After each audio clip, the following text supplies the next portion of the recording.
Tot voor kort liep hier Lagos in de wei, maar dat is nu niet meer zo. Kunt u uitleggen waarom?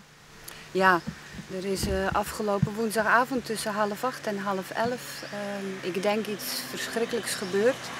Want om 10:30 kwamen we thuis en toen hebben we hem gevonden, badend in het bloed, in het schuilhok wat je achter mij ziet. En ja, toen heb ik het laten onderzoeken en toen is gebleken dat het inderdaad een zware mishandeling was.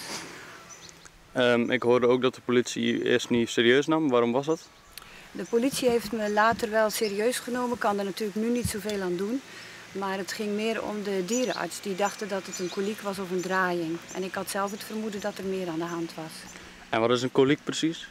Een koliek is dat er de darmen van een paard die hangen los in zijn buik.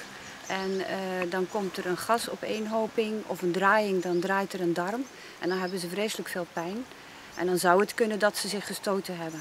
Maar ik had het gevoel dat het niet klopte, omdat er bloed uit zijn oren kwam en zijn tanden verbrijzeld waren en nog meer dingen die mij opvielen. En gras in zijn mond, in de stal op de beton. En wat betekent het dat er gras in zijn mond zit?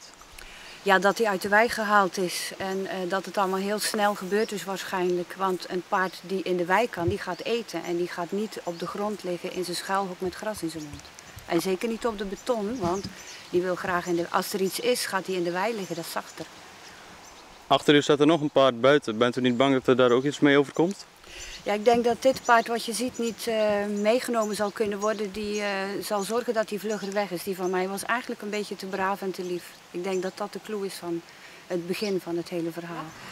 Jammer genoeg is mijn vermoeden wat ik had. En ik heb vastberaden mijn intuïtie gevolgd en hem naar Gent laten brengen en onderzoeken in Merelbeke. En daar is uitgekomen dat hij zwaar mishandeld was. Want een draaiing en een koliek, ja, dat was eigenlijk hier niet aan de orde. Door allerlei dingen die gebeurd zijn en linken die ik gelegd heb, is nu gebleken en heb ik het op papier dat er zware mishandeling plaats heeft gevonden.